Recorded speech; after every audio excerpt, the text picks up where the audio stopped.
Chers compatriotes, Congolais et Congolaises, combattants et combattantes, il y a la République démocratique du Congo, bao bazana kati ya mboka, na bao bazana libanda ya mboka, oyo azali mulobeli na bino, communicateur ya chef de l'État na lopoto, motozo pese bino basango, po Congolais nyonso ayeba mboka na biso ezotambola ndenge nini. Période ya kala mosalo oyo ezalaki peza na ndenga bien te, maintenant mbalo oyo tozwi option ya kopesa bino information parce que moto azana information te, donc azali obligé ya ko consommer makambo ya lukuta, makambo ya mafia, makambo ya oyo ya intoxication ya bato ya pamba. C'est pourquoi toza na musala monene, toza na devoir ya kopesa bino les vraies informations oyo ezali koleka na kati ya mboka na biso po moto na moto na chaque foyer osa la politique. Politique okolo bateke ezaka ya ba politicien, non, politique na ndako nyonso, politique ezali politique ya kolia, politique ya sociale, politique ya misala nyonso ezali source nango ezali na kati ya mabota.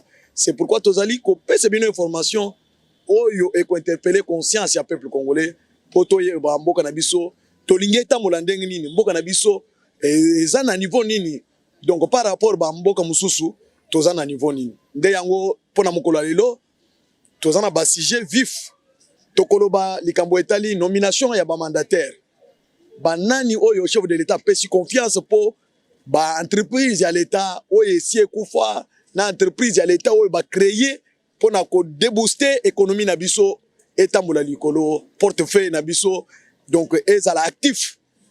Tokola kisabino deuxième sujet ekozala voyage ya chef de l'État oyo azali kosala na Kananga, na Bandundu, na Grand Équateur pona ko inaugurer misala chantier eza partout.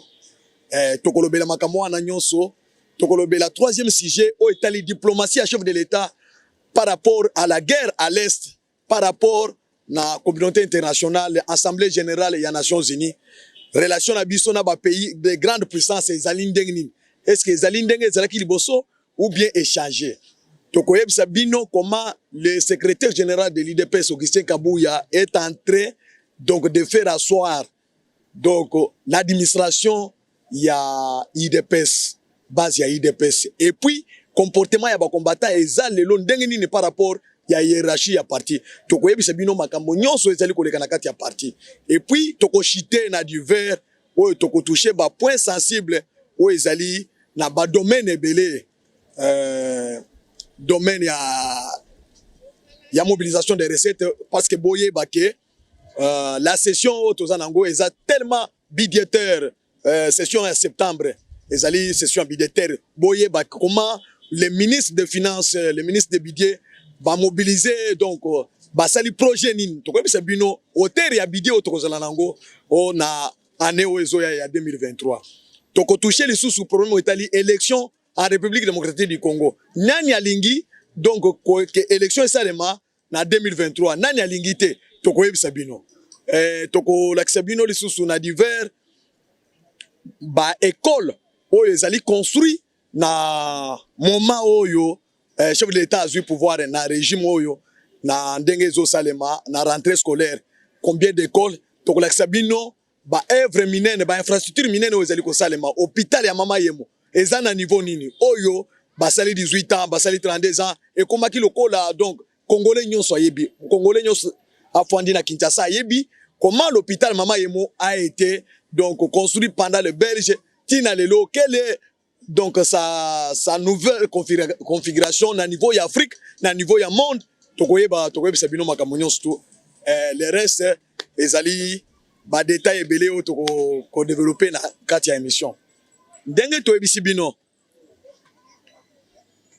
dossier premier point o toko traiter lelo, ndenge toyebisa bino ezali makambo oyo ezali koleka na kati ya mboka na biso oyo tozali komona, chaque Congolais azali komona ndenge nini mboka na biso ezali kotambola. Chaque Congolais azana souci ya ke Congo na biso donc ezwa casquette mususu ya sika. Nde yango gouvernement o tozanango, régime o tozanango ya Tshisekedi régime ya Union Sacrée, gouvernement ya Union Sacrée, vous allez conduit par les premiers ministres Sama Lukonde, Jean-Michel Sama Lukonde, na équipe na Union so, bazali kosala musala pour na Congo, donc elongwa, esika ezalaki etambola. Et comme ba pays minene, lokola Amérique, lokola ba Allemagne, lokola ba Chine, et comme lokola ba France, ba Belgique, ba pays nyonso ezali développé na Afrika, to kopesa exemple ya Nigeria, to kopesa exemple ya Égypte, de niveau chef de l'État alingi akomisa Congo. Ndenge ye moko alobaki que je veux faire le Congo l'Allemagne de l'Afrique. Na kosala un nouveau Congo. Oapi ene kozala te, donc tribalisme kozala te. Chaque Congolais a kozala libre de yango masolo wana tozo ebisa bino esengeli sikoyo comme il est garant des bons fonctionnements des institutions alingi ba institution nyonso et travailler lulengi wana. Maintenant ce n'est pas tout le monde au bazo yoka ndenge moko, ce n'est pas tout le monde au balingi que Congo est changé. Tozana ka deux catégories ya bato oyo baza statico o balingi que Congo est changé te, parce que ce qui est changé lelo bango bazo perdre. Maintenant, et tous la catégorie na batu mususu balingi que Congo est changé. Maintenant, esengeli moto nyonso amicha azana catégorie ni. Maintenant, moto alingi que Congo est changé. Azokota na vision ya chef de l'État. Azokota na vision ya gouvernement otozali nango. Lolenge tozali kotambola. Moto nyonso azali kotia yaye contribution yaye loboko po mboka ebonga. Mboka ebonga kaka na président de la République te. Mboka ekobonga kaka na gouvernement te. Mboka ezobonga soki peuple ya mboka wana elingi changement esalem. Maintenant soki peuple aboyi changement ekoya te par ma baguette magique. Esengeli peuple andima changement.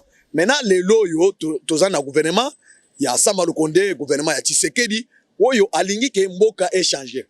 C'est pour cela a touché plusieurs secteurs. A pesi vision na ye. Maintenant moto na secteur na ye azali ko travailler. Maintenant les loyo chef de l'État azana voyage mokolo ya lobby les 10 azokende kananga pona ko inaugurer pour la première fois tozala nanzela oezobima na Congo na biso construit par les Congolais oezokota na Angola bino boyebi parmi les pays ba pays nyonso tozana na zinga ba voisin na biso pays o tozana e frontière mulai koleka Angola ezalité Angola tozana e frontière kobanda Grand Katanga ti na côté Équateur. C'est-à-dire bon mona ke Angola tozana na frontière mulai bandundu mobimba tozana frontière na Angola ba Congo tozana frontière na Angola côté ya océan na Moanda tozana frontière na Angola mais tozana zelate wo toko sala ba échange commercial na Angola ezala kité.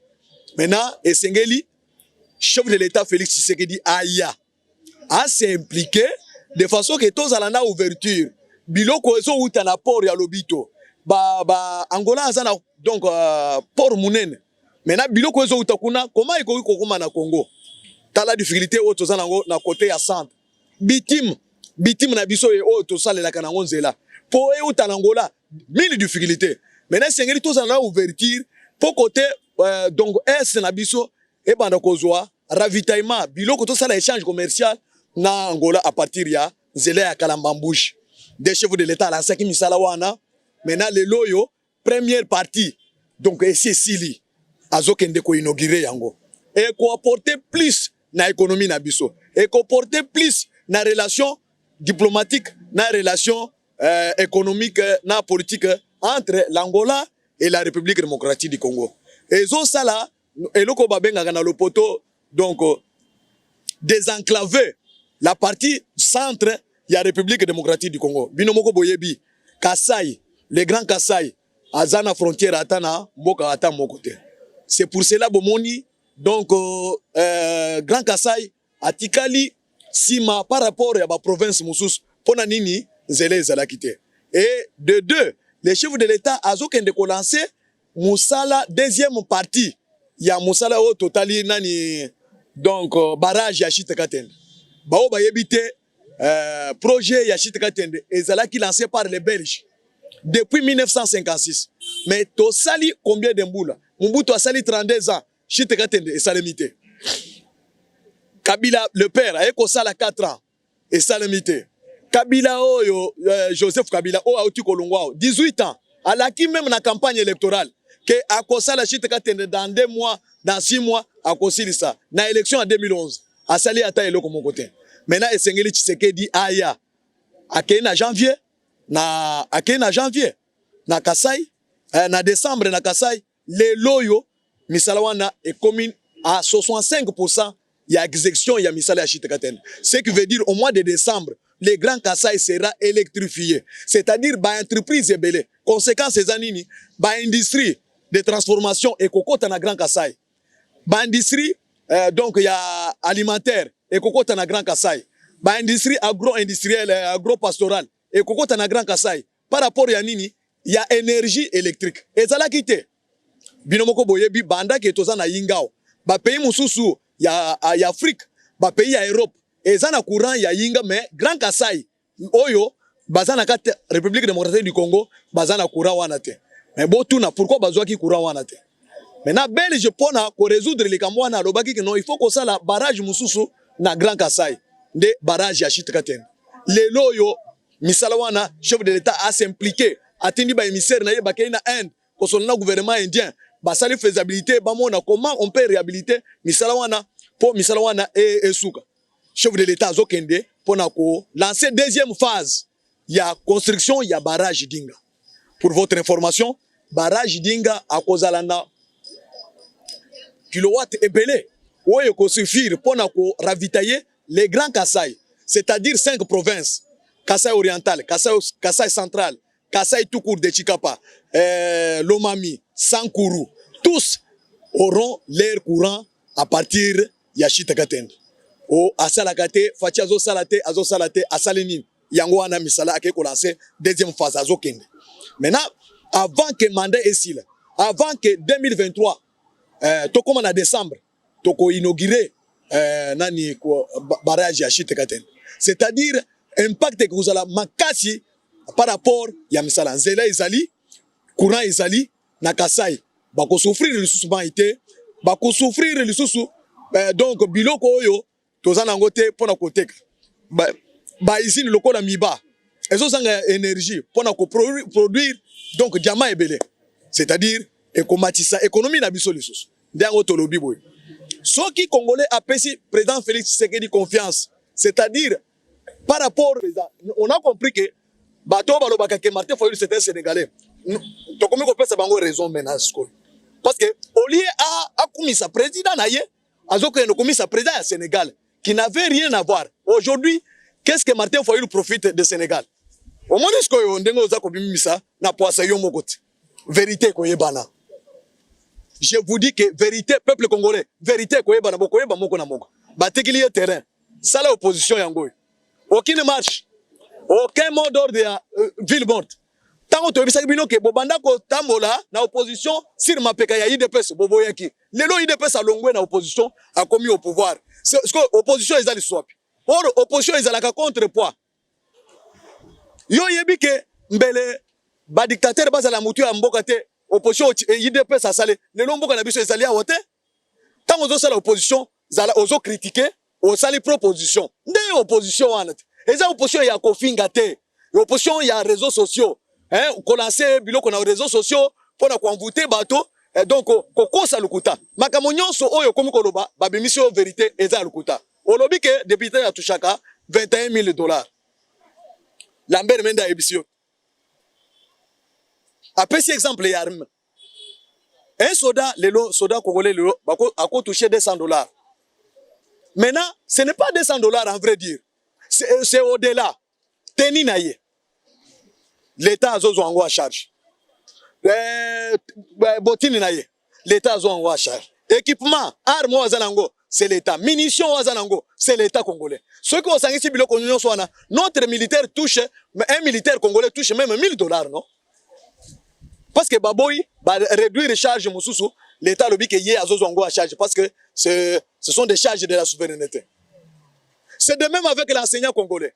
Enseignant, les lois ont touché 400, 300, 500 000 francs. Mais il est équipé. Frais de fonctionnement ezali. O bazo pesaye. Lelo enseignant wana koza lana azana mo soki ba calculer nyonso bazo pesa. C'est-à-dire enseignant biso azo toucher cher. Maintenant yo ozo boya ba député congolais. Auparavant, on attaquait chef de l'État. On lingi chef de l'État à se pélater. On lingi famille il y a président public à se pélater. Bobengi ango réjouissance, les réjouisseurs. C'est-à-dire, bozo privé, droits fondamentaux, il y a un citoyen congolais. Même dans le monde. Au coup privé moto, droit ya ko jouir était, ya ko se pélater. Bozo créer ma vidéo, bo sale biloko ta la famille présidentielle, bozo. Mais famille wana, azana droit ya ko se péla. Quelle est la famille présidentielle partout au monde où il faut se pélater? Parce qu'au monde, quand vous n'avez pas l'argument, c'est vous commencez à démontrer votre haine, votre couleur, hein, votre tribalisme, votre donc esprit yamabe démoniaque. Oyo, parce que Satan alingi moto a se pélater. Satan pona ye et sengeli kaka moto azala ko souffrir. Moto azo se pélater pona Satan azo se pélater. Azalo ko la bandoki ata osale bola mundenge nini ako se pélater. Ndoki alingi kaka o souffrir na famille bandoki balia ka bato bazo souffrir te kaka bato bazana esengo nde to comprendre bino opposition na bino wana e komi ndenge wana c'est différent avec l'opposition oyo biso to sala. Nous sommes restés chômeurs pendant 37 ans mais to zalaki ko yina bato bazaki na bola muté to lingaki no la richesse nationale il faut le partager, la redistribution des richesses nationales d'élite na biso pour Congolais nyonso à se retrouver. T'as la chef de l'État, Félix Tshisekedi, tant qu'on continue à pouvoir, c'est toutes les couches possibles où ils allaient se retrouver. À talibans enseignants, à matière salaire, à fonctionnaires de l'État, à matière salaire. Lorsqu'il y a l'augmentation des richesses, il faut qu'il y ait aussi l'augmentation dans la redistribution. Les loyaux, bah professeurs, il y a université. À talibans non, ils doivent être équipés. Bah si bango moyen de transport. Bamasi bango salaire. Atali ba député na ba sénateur. Atie bango mituka moyen de disposition. Et c'est lui qu'on paie ça ba animateur et institution moyen de les mettre dans de bonnes conditions pour pas faire ces résultats à malamu. Ça ce sont des notions élémentaires. Oki ko senga moto musala, asa le musala, mais au mettre dans de mauvaises conditions à produire te au kozala na résultat te. Mais les chefs de l'État, comme les garants de bon fonctionnement des institutions, il est tenté de travailler. Le président de la République, il est tenté de lutter pour redorer l'image des nouveaux Congo, la République démocratique du Congo. C'est-à-dire, à travailler pour mettre tous les Congolais dans de bonnes conditions. Et il est tenté de souffrir dans son propre fond intérieur. De façon à Congolais bazo souffrir. Le président n'est pas content. C'est pour cela il est arrivé au pouvoir. Asali ata bikoka ata mokote yaye. Mais bino bozui pouvoir 18 ans botongi na Tanzanie.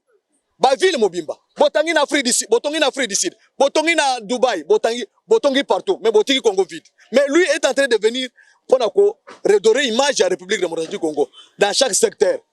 Atali ba magistrat, amati bango salaire, comment être bango moyen? Comment tu as besoin d'un état de droit? État de droit, qui sont les animateurs? Ce sont les magistrats et les juges. Maintenant, il y a Batouana et Sengeli commettre bango dans de bonnes conditions pour pas produire Moussala Malam. Yoko ebisa magistrat Katalikambo, avec la justice, tant que chez lui il passe la nuit enfamé avec ses enfants, ils ne savent pas faire éduquer ses enfants au sein de service. Non, c'est difficile. État de droit n'est pas nango.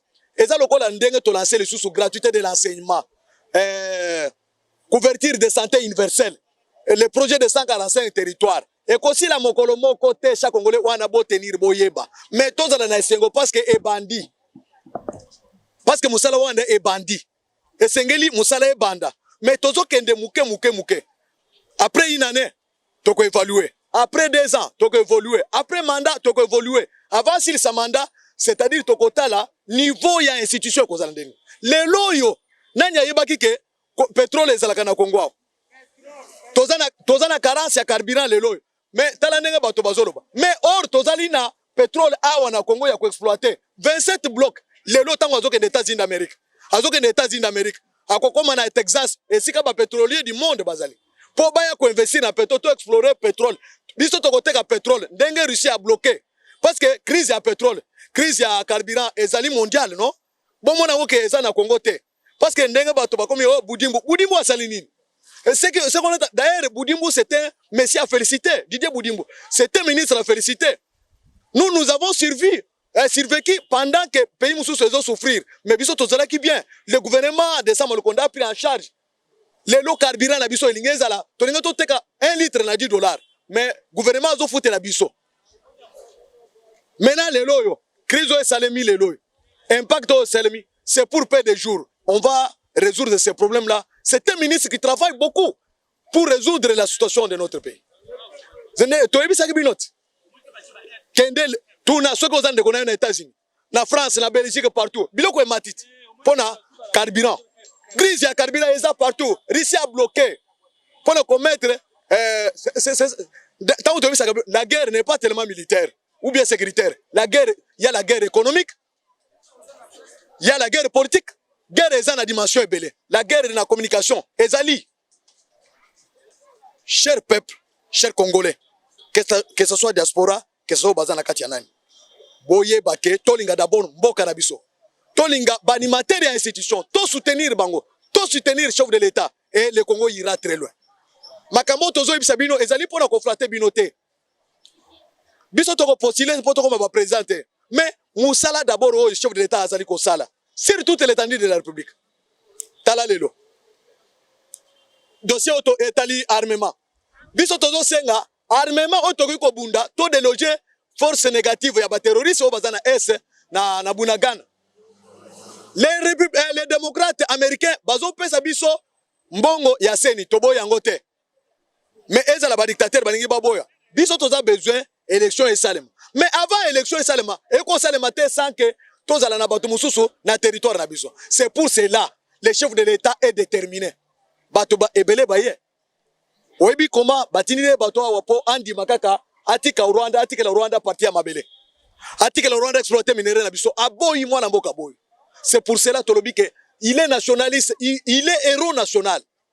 Il est tenté de travailler, il est tenté de sauver son peuple et sur les minéraux. Et Rwanda soki a yebité plante lobby ba signé na ko bisa bino. Lobby ba signé protocole d'accord, il y a force régionale. Avant bakota na danse, minduke eza déjà kuna. Tout est déjà préparé kuna. Bande kuna biso est bozela. Bunagana, on va récupérer Bunagana et on va suivre les rebelles jusqu'au fond là où ils sont. Tokola ndango. Parce que Rwanda ça gagné biso depuis longtemps. Tokola que Rwanda que ce n'est pas la RDC où banako ça gagné yango wana. Ndeko na bino nda banako souffrir. Toko yebisa Rwanda kolela akolapa aucun pays même pays aucun pays limitrophe à concerne sous la RDC à travers l'histoire ya Bunagana. On a signé les membres il y a CAC bakoti out ba signé devant le chef de l'État acte d'engagement accord pour la guerre oyo contre Rwanda. Rwanda a se ressentir. Paul Kagame sera à kokima pouvoir. Que Rwanda, il y a Paul Kagame, il va subir une leçon morale oyo nano azoate en Afrique.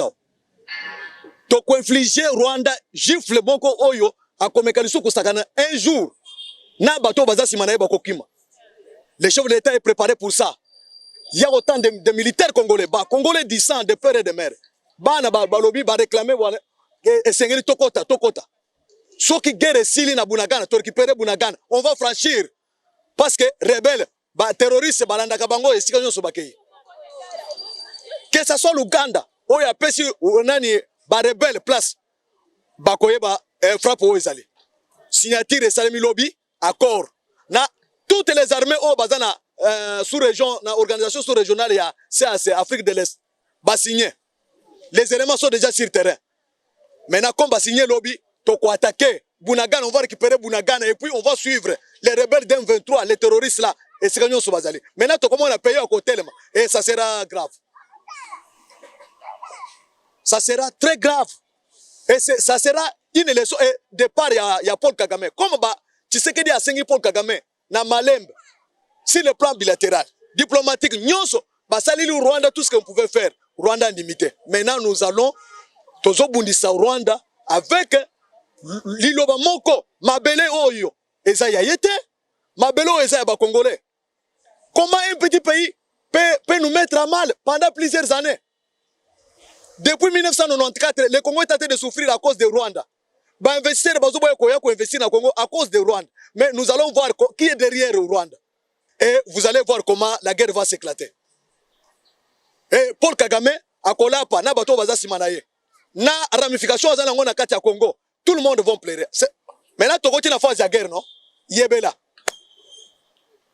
Bino nyonso bozo travailler en faveur de Paul Kagame. Na ensemble pour la République. Na PPRD, na FCC, na Lamuka. Soyez prudents. Pendant la guerre, on ne fait pas encore la politique. Hein? Yoko kende osala politique na Russie, ndenge baza bituma na Ukraine. Toyebi sa binot. Bino bomoni na alali, azo ko se préparer.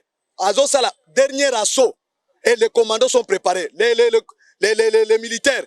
Oyo bakobunda guerre en jungle. Même na butu bazo bunda. Nous avons maintenant des appareils sophistiqués. Les avions de guerre, de chasse russes, ils ont déjà le terrain. Les avions de guerre américaines, ils ont déjà le terrain. Bino bokanisa ki Amérique a boyebiso, Amérique ils ont des blocs. Ba démocrates, na ba républicains. Les républicains sont derrière nous. Et c'est pour cela que je félicite Général Augustin Kabouya pour la stratégie à créer structure ya lobbying.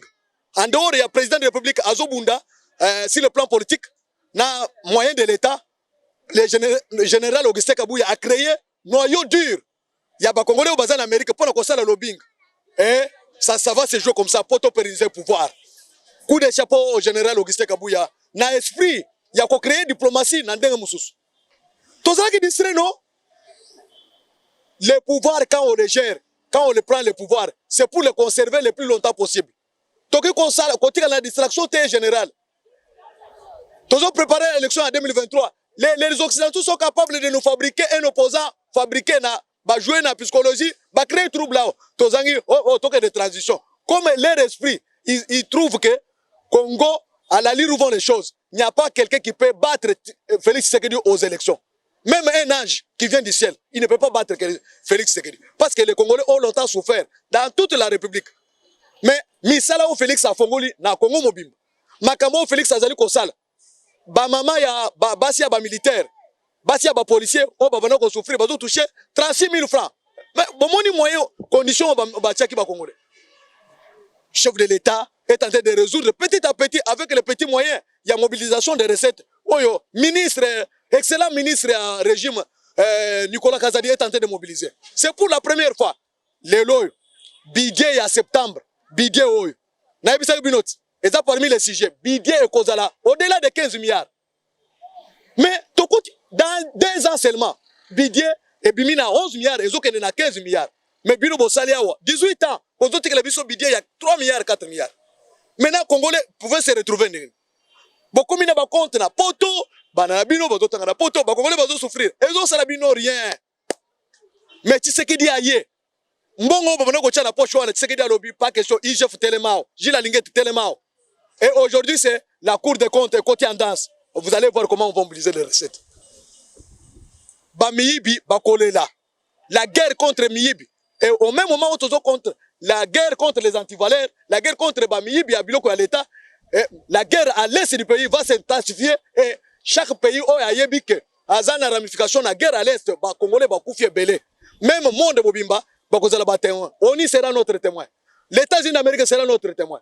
La France, tous les pays membres du Conseil de sécurité, bazaba témoin na biso. Toutes les organisations des droits de l'homme, ba yebi comment les Congolais ont souffert à l'est. Grâce à il y a un individu Paul Kagame. Et guerre au tozo lancé maintenant, c'est Paul Kagame doit quitter le pouvoir pour laisser l'Afrique kimia. Rwanda est un membre d'un pays assez. Pourquoi à côté de l'armée aux Obundis bisote? Otozo bunda pour éradiquer Bayern 23. Et Rwanda est impliqué directement, même l'ONU a donné le rapport. 1.1 moyen, botel misali susu, armée nabiso ezate. Armée nabiso kolanda Rwanda ti nakati. Comme c'est lui notre agresseur. Maintenant, on va franchir pour attraper les ennemis. Oui, bakokima na Rwanda, na Ouganda. Nous allons faire tout. Et le peuple sera debout. Peuple congolais, botel ma debout. To sauver ma belle nabiso. To za la derrière armée. To perdre Moussé Laurent Désiré Kabila parce que ouais, peuple azala qui na distraction. To perdre Lumumba parce que le peuple azala qui na distraction. Maintenant peuple tout veut conscience du peuple congolais. Comme le président de la République, commandant suprême des forces armées congolaises, a lancé guerre na est contre Paul Kagame. Bisognon surtout dans la derrière pour to chasser ba dictateur ou baza autour de nous. Ou bazo mettre à mal fonctionnement normal ya mboka na biso. Ou bazo piller richesse la biso.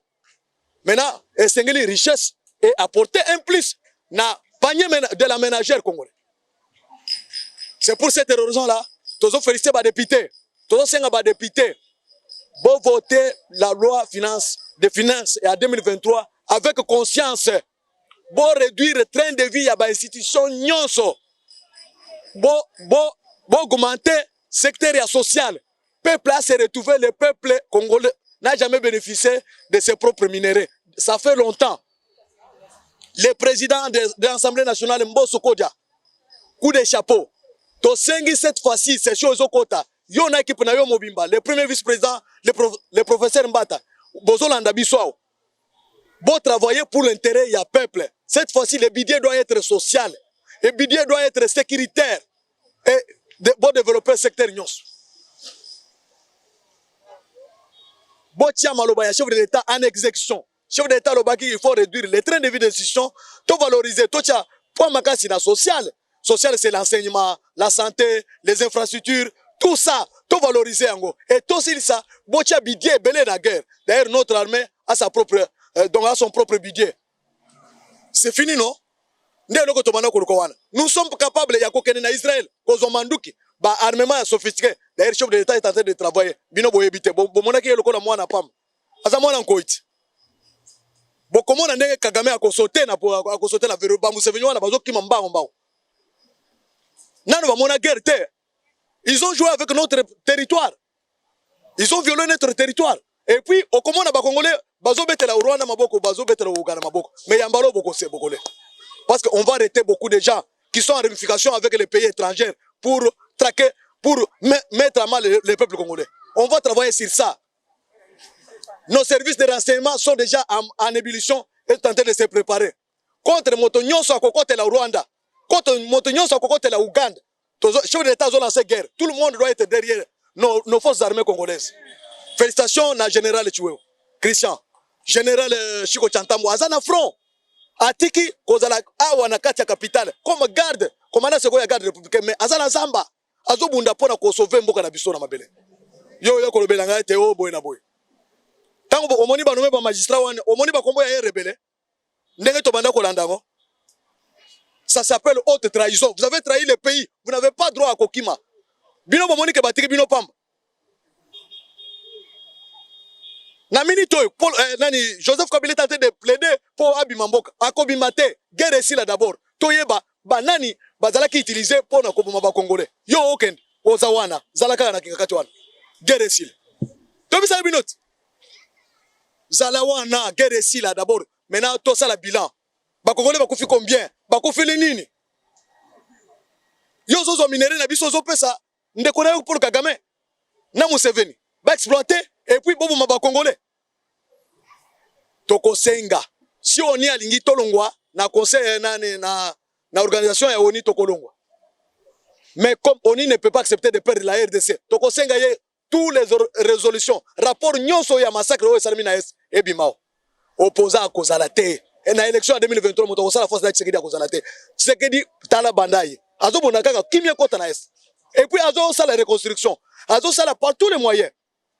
Parce que mal ezalaki makasi bande konangai.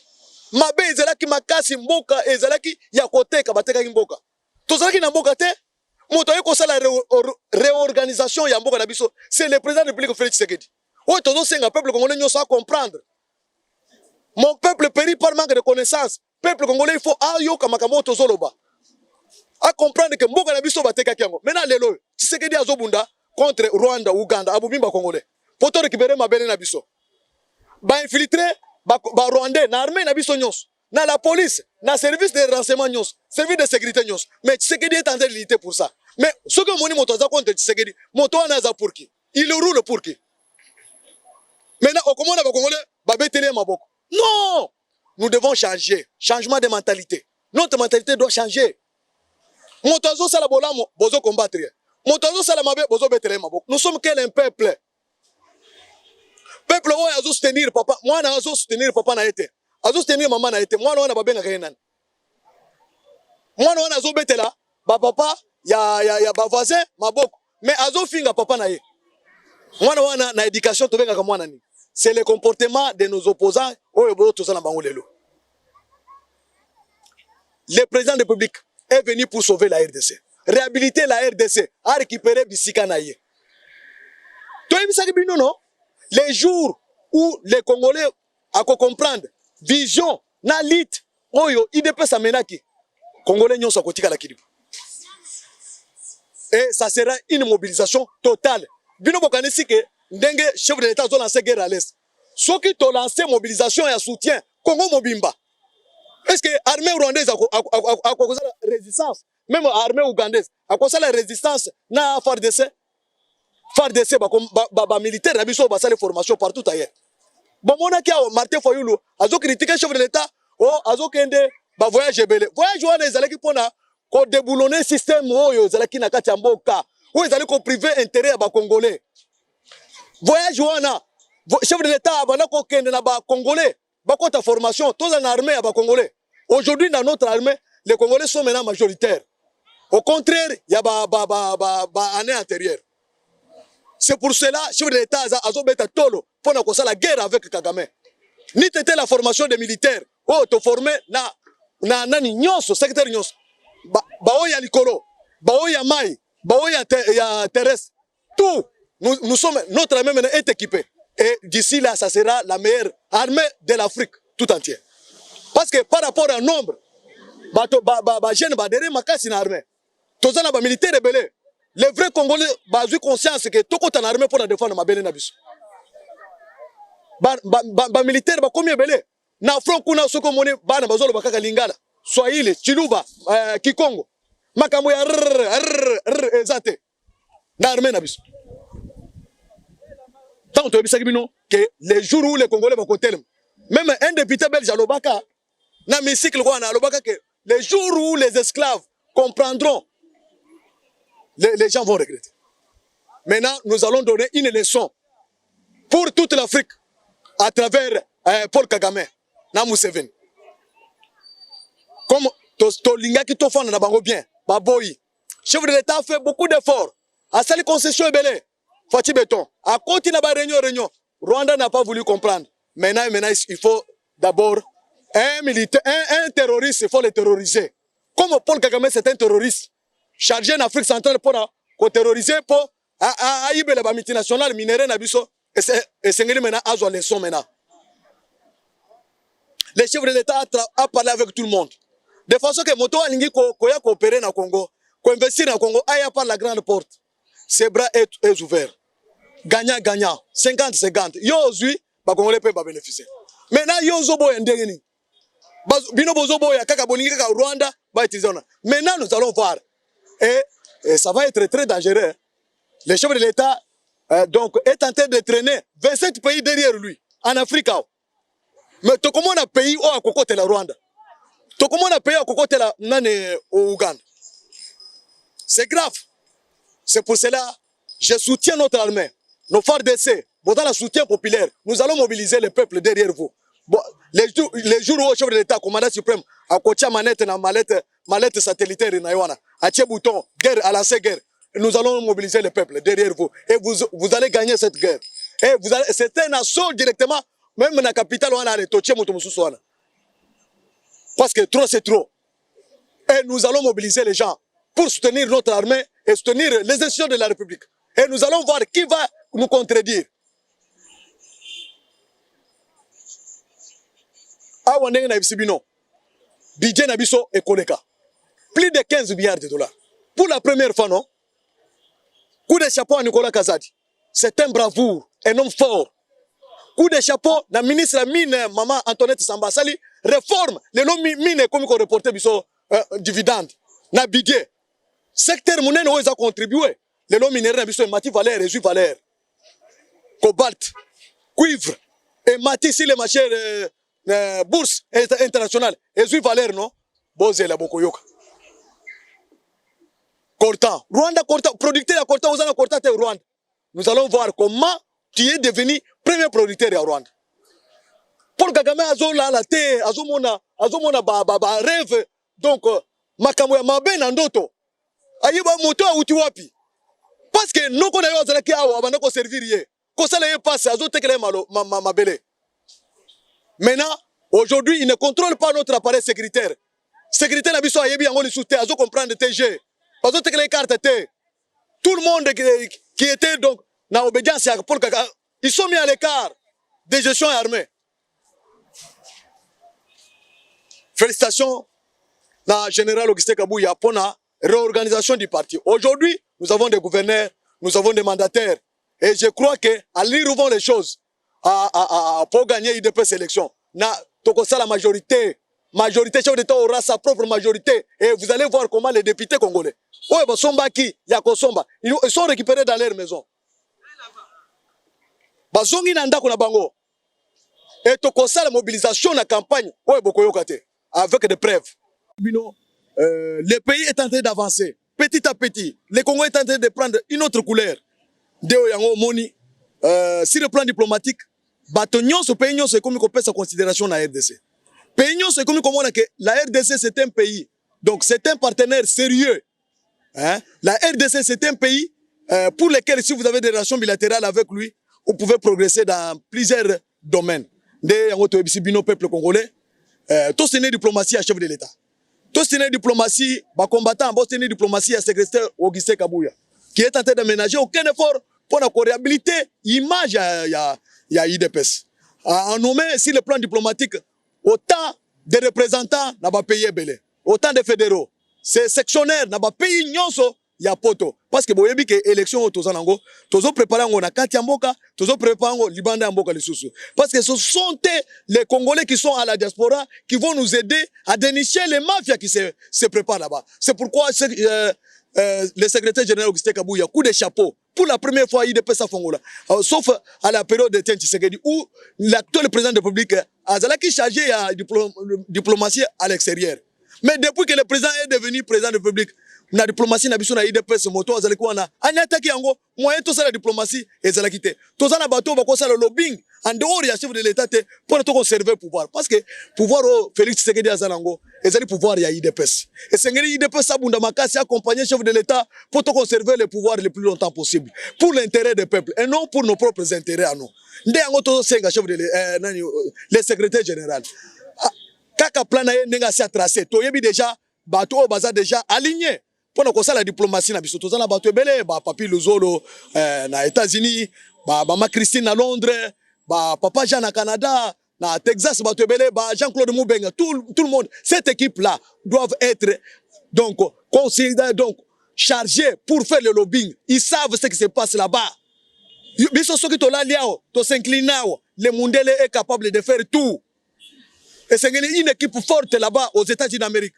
basolo na ba démocrate basolo na ba républicain tout na bango bozo lukanini pour na Congo o na to pesité maintenant to traité na bango mais bozo mona biso to soki to la l'IDP salali et c'est fini qui peut faire la diplomatie pour conserver le pouvoir c'est l'IDPS le secrétaire général d'ailleurs pour nangai nazo senga secrétaire général Augustin Kabouya donc ndenge chef de l'état zo kene na assemblée générale ya ONU yo za la délégation pour ça la lobbying ba américain auto la magotoza ba américain ne fallait pas coller bango na Sony ba yoka kamakasi et sengeli ndenge bango bazotina ba émissaire na bango awo ba républicain bazo yawo ba démocrate bazo yawo et sengeli biso pe ba cadre IDPS ba kende kuna kokutana na bango ba solo na bango parce que c'est notre pouvoir nous devons conserver aussi le pouvoir non pas pour l'intérêt général biso tozo respecter droit de l'homme non tozo respecter droit universel. C'est ça la vraie diplomatie. Aujourd'hui, bako sabino teke biso toza contre Amérique, toza contre Russie, non.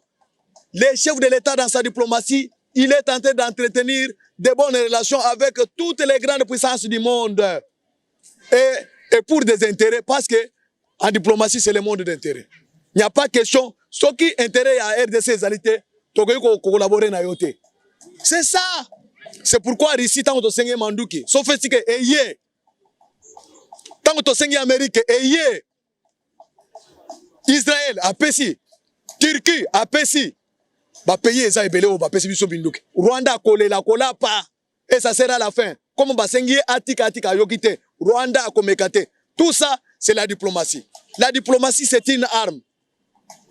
Tozo senga lisusu, arme mususu c'est la communication. Nani azo joué pour la communication, la présidence échoué. Responsabilité, eza na mutu ya nani. Tozo Senga, directeur de cabinet, c'est lui le numéro 1 du cabinet du président de la République. Il doit faire tout pour que la communication, na niveau de la présidence, c'est la macasse. Vous savez, quand on fait la guerre, on doit avoir une bonne communication. Doter la communication avec des matériels sophistiqués. Doter avec la communication avec les moyens. Donner les moyens. Et la formation. Préparer les gens. Tout ça, ça ne se fait pas. Pourquoi?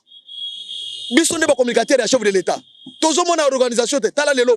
Chef de l'État, Kasai. Aucun plan pour les communicateurs. Aucun quota pour les communicateurs. Qui prépare ça? Soit qu'il y a des gens qui préparent les contre-campagnes du chef de l'État. Pour la communication, ils doivent être dénichés dehors. Les communicateurs ne sont pas comme on action, publier commenter parce que c'est leur marchandise jusqu'aux élections. Peuple à comprendre. Makamwebele au chef de l'État sali bato bazo comprendre qu'est-ce qui manque, c'est la communication. Ndengo Tozo Senga, directeur de cabinet à chef de l'État, a joué vraiment son rôle. Directeur de la communication Eric Ngind doit jouer son rôle. Parce que Patrick, Patricia, maman Patricia, Jean-Marie, Titi, Binognon se doit jouer rôle na Bino. Jean-Pierre Ouanfane, tout le monde là-bas qui est le commissaire, jusqu'à Koussem, tout le monde, vous devez jouer. Il ne faut pas qu'on y attaque, tout fait, mais ça, le chef de l'État, ça, là, na communication. Non. Le peuple doit communiquer. Voilà. Il faut tous la préparer pour ça. Pour affronter des difficultés parce que les ennemis n'ont travailler sur les réseaux sociaux. Ils ont des communications fantômes. Tala Pierrot Loara. À quoi ça? Pas contredire rien, non? Oh, il y a des sanctions contre le régime Tshisekedi. Sanctions contre le régime Tshisekedi. Le régime Tshisekedi doit respecter les droits de l'homme. Démocratie. Les élections. Nous aurons des élections que le Congo n'a jamais organisées, non? Pierrot Loara, quoi ça? Américain va dépêcher sur place. Ambassadrice aux Zala, chargé des affaires américains sur place. A démentir yango. Comment est-ce que Moïse Katoumi Moussala aux Osal? Vous comprendre. Comme vous travaillez contre la République, vous travaillez contre notre pays, contre le peuple congolais. Boko Bibana Poissa, Boko Simba touche. Et puis, ça sera votre mort politique. Et c'est fini. Boko Zana souffle le sous-soutien en Boko. Bosagani na Félix na diplomatie. Muto Mourika Mekuna na Amérique zo salani. Bino bozoko sa batu belé. Maintenant tozo sala musala bino wana bokosi to bino no vérité. Peuple a bandu komona. Peuple est en train de comprendre comment Martin Fayulu a commis moto lukuta munen. Akosa ki ba député bazo toucher $21,000. Or donc un député de l'opposition il y a 100 kourou. À la Gisino, nous touchons $8,000. Au moins, ce lukuta na yo. Maintenant, tant on va comme que c'est son. Na makamol lukuta, okoloba likamoso de vérité, peuple a monique aux okosa. Na Moïse Katumbi a kosiao à travers un journaliste na Pierrot Loire. Ok, il y a des sanctions. Ambassadeur Wana Lobby, Amérique a yebi eloko wana tamukete. On ne peut pas sanctionner un gouvernement qui travaille pour l'intérêt. D'ailleurs, Amérique a félicité la bonne gouvernance du président de la République Félix Tshisekedi. Minotan bozala qui na manette à pouvoir. Bidé banako kitati. Na 4,000 à 3,000, na 2,000. Mais bisot, banda tozu pouvoir, une année seulement. Tomatia, on a 11 milliards. To mobiliser plus que ça. Félicitations à DG, à DGI, Mouakadi. Ndenga sali eloko. 1 milliard, donc, 1 milliard 500 millions de dollars. Pour na moi moko, na mobilisation de reste DGI. DG Rad, n'en parlons pas. Ndenga bazo réaménager. Makamoko zela kitokot. Le Congo sera capable de doter son propre budget. Maintenant, mbongo mususu wana ya bamindele to sengi ya investissement. Ndenge tozana ba projet bokolela. Zela to na 2023. Élection ekozala. Biso tozo ki ma élection te. Ndenge ba Américain ba na 13 millions. Biso tozo ki ma élection. Au contraire, c'est bien. Pour un recensement et ça au même moment que identification, il y a ba électeurs. Ouais, ba ça là recensement. D'ailleurs tozo profiter en gros recensement et ça Toyeba qui est congolais qui n'est pas congolais. D'ailleurs cadeau makasi. États-Unis coup de chapeau. Quelque chose malheur est bon non. Beaucoup monde a ndenge to kokene na élection. To kokene élection gagnant à Monique j'ai perdu. Et ce n'est pas avec n'importe quel candidat. Ce qui te Monique aux candidats qui créent trouble na élection. Tozo ta la histoire na yo na passé na yo. C'est comme ça se fait partout dans le monde. Pour tous dans l'élection, perdant en dimi que j'ai perdu. Gagnant à lobby que j'ai gagné. Perdant à féliciter gagnant. Ça va se faire une élection en 2023. Parce que on a beaucoup vécu dans les mensonges. Ba portier ba ko sibiso makasi. O élection ko salema tia ba témoin na partout. Au lieu ko installer parti, ozo installer parti te ozaka na réseaux sociaux. Maintenant élection ko salema na réseaux sociaux. Bokanisa ki to ko sala élection électronique po boyiba. Jamais. Élection ekozala manuel électronique demi semi manuel. Et résultat ils na manuel et ils la conforme na résultat ils na électronique. Boko lap. Skoyo boya ko tia ba mindele o bazo yoka na bangwana. Ba ko tia bino bulletin na irne. Parce que les services de renseignement est en train de se préparer pour sécuriser l'élection. Il n'y aura pas de troubles. Même la sécurité sera de mise. Bulletin ko bimalisu na Rwanda te na Uganda te pour ko tia bino. Bon monisco kaka place bolobaki wana Vital Kamerhe kota na danse malgré makambo ya mabe osali on te pardonne mais kota na danse sala musala pour l'intérêt du peuple congolais omoni ba congolais tota komi buma biso moko non nous sommes capables de nous unir et travailler pour l'intérêt de notre pays où est le mal il n'y a pas de réconciliation nous pouvons nous réconcilier mais pour tout Tongamboka le moment est venu nous ne voulons plus encore de divisions parmi nous. Oh, ils sont de l'Est, de l'Ouest, non, des centres, sud. Non. Congolais, que ce soit partout aux Ali moi en Mboka. Même aux à l'extérieur du pays, au changer de nationalité, mais aux Congolais. Mais Makila wana ebeta yo d'abord pour to sauver d'abord Mboka. Et pas de biso balobaka, ceux qui moi na zobel, mabele zobel. Bako occuper nani liboso. Il faut t'occuper mabele parce que moi na soki akofi bako kunaye na mabele. Il faut to lobela d'abord mabele Mboka na biso. Le Mboka na biso est envoyé par les étrangers. Les multinationales, les Rwandais, les Ougandais. Maintenant, les chefs de l'État lancent la guerre contre ces gens-là. Yo, tellement, tu sais que boy na boy. Oza contre qui? Oza contre le peuple haïtien, on va matérialiser. Maintenant, cette fois-ci, Tolingi, Motonyonso, Asala, Tokende na vision moko. Bon, moko ezala. Entre biso, Totonga d'abord Congo. Ba mindele bakaboli biso depuis longtemps. Pour que Congo ait la kakaboye, on va profiter. Maintenant, Ngongé Koki. Moi, Namboka, Jean-Pierre Bemba Lobi, non, Ngaï, je veux soutenir le pays, je ne peux pas travailler pour les intérêts des étrangers. Voilà. Au moins, les Congolais sont en binot. Dans le groupe Nabinoan. Les Congolais sont en train de se démarquer. Entre-temps, Mouzito est en réserve. Il est en train de se préparer aussi. Bon, mon discours comment? Quand tu es commis qu'on s'est dessiné. Moïse, tu dois rentrer chez vous. Yo moko kenaka na matanga, non? Okenaka na matanga, oebisi jifu kuna ke o bazobo enazo pouvoir mais au monisco yo o miteki yo moko na fleur na yo kenda ko tchana ba jifu bakufa kala au monisco mais na ozo ko distraire le peuple congolais nani akonima yo lisusu histoire wana na bino wana esili histoire na bino wana o boamvute ba congolais wana esili les congolais ba se réveiller nzamba congolais miso ba comprendre maintenant qui est notre frère qui travaille pour l'intérêt du peuple congolais esili. Si l'armée a compris, si l'institution se comprend déjà que j'ai Zaboy, moto yo azo sauver Mboka, c'est Félix Tshisekedi. A fortiori, toko ina ye ponani. Au moins disco politique na bino et bimi ya lukutat. Ne politique ya kalawana o muto banako lo bwaka et sili. Kendesko oko sabato Équateur. Kendesko oko sabato Est. Kende ko sabato ya Bandundu sko kende na Grand Bandundu chantier ba fongoli chantier avant élection bokolela ndenge chef de l'état ko inaugurer ba institution ba ko inaugurer ba infrastructure mais bokolela non vous n'aurez pas plus de discours et puis monde mobimba ko comprendre non il n'y a pas moyen parce que boko constater ce qui bolingo ko sa bokata ya salate mais il a l'amour de faire les biens pour son peuple mais boko ko sanini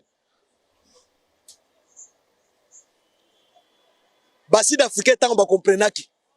Bango tout ba soutenaki Mandela non. Aujourd'hui nous avons des pays qui ont compris déjà les jeux à Bamindele. C'est pour nous diviser, pour tirer, bango va tirer profit. Mais bino mo continue le système wana, yo tellement ozo sala discours, oh il y a opposition. Opposition contre qui? Le Tchali lo ba peuple andi mayolus. Peuple congolais, ngongé yé. Ya kotonga Congo. Ce qu'on tient en retard est yo. Tout développer mo kalabiso. Coup de chapeau na ba ministre bazo travailler na vision chef de l'état. D'ailleurs, remaniement ba banda ko loboana. Ba ko sala retouche muke.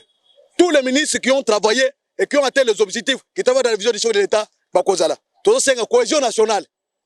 bato va travailler bien moyen ba bulongola bango ezate na bisa binoti bozo sala bino liste ya lukuta oh bazo bimisa Nicolas Kazadi oh bazo bimisa Tony Mwaba na Antoinette Sam nani na bisa bino ke nani Aselo azobima est-ce que tu vice premier ministre intérieur ya kimia lokola Aselo tala a maîtriser Congo non kimia ezala Congo mobimba VPM Aselo coup de chapeau d'abord le VPM d'abord le PM premier ministre Sama Lukonde d'ailleurs premier ministre otobana kuluka yango wana na Congo parce que bitumba mingi eutaka na ba premier ministre azoka na président bomonaki vieux oya uti kokende ilunkamba azoko la chef de l'état na réseaux sociaux mais ce n'est pas Sama Lukonde non premier ministre Akimia il s'efface devant le chef de l'état hein premier ministre non conflictuel voilà les éléments moi si ça dépendait que de moi voilà cet homme à travailler à collaborer avec c'était mon collaborateur du chef de l'état il s'efface devant le chef de l'état azobima likolo ya chef de l'état te or na conscient tozanango premier ministre azana batribution ebele mais le premier ministre travaille avec la vision du chef de l'état partout où il va c'est le chef de l'état non conflictuel non avec le chef de l'état et puis avec les ministres il collabore bien avec les ministres même avec les institutions l'Assemblée nationale et le Sénat vous ne le verrez jamais en conflit avec aucune personne c'est pourquoi toujours le bas on ne change pas l'équipe qui gagne ce gouvernement a travaillé beaucoup ministre il y a infrastructure azo travaillé ministre il y a industrie azo travaillé ministre otozo yokate ministre affaires étrangères il travaille beaucoup ministre bon se démarquer bon travailler pour la vision chef d'État on n'a pas besoin de changer mbongo kota lisusu e boy na boy non on doit changer là où les gens qui travaillent avec les ennemis du peuple ils doivent être mis dehors là chef d'État a raison de faire les réaménagements techniques kolongola moto yo akende la place qu'il faut voilà ce qu'il fallait faire c'est les attributions du chef de l'État le commandant suprême oyaza paré na ye pour atteindre l'objectif wazanango et sengeli asala ndenga alingi chef de l'État aux notre soutien. Deuxième épisode de ma mandataire, betango fort, changer na territorial, betango, ezo beta makalamingi te bokoyoka. Na territorial. Na armée, et kobeta malisusu. Changer, comme on s'est préparé déjà, changer déjà monture, il y a état-major général. Que ce soit à la police, que ce soit il y a forces armées congolaises. Pour to komana liboso, to gagner bitumba otozalango pour l'intérêt du peuple congolais. To pesibino merci. Les Congolais diaspora esikanyo subozali bos tenir bato bitumbo ezo senga ya chef de l'état yemo côté bino bato bazana diaspora bos la mobilisation pour que nos forces armées congolaises bos tenir commandant suprême des forces armées congolaises biso tozana intérieur dernier assaut bazo la seka la mingi te pour notre récupérer Bunagana et puis chasser les forces négatives dehors. Toi, c'est les casernes kuna na kati ya République démocratique du Congo. Que vive la République démocratique du Congo. Que vive le communicateur du chef de l'État Moïse Lukengo Matière. Je vous dis et je vous remercie.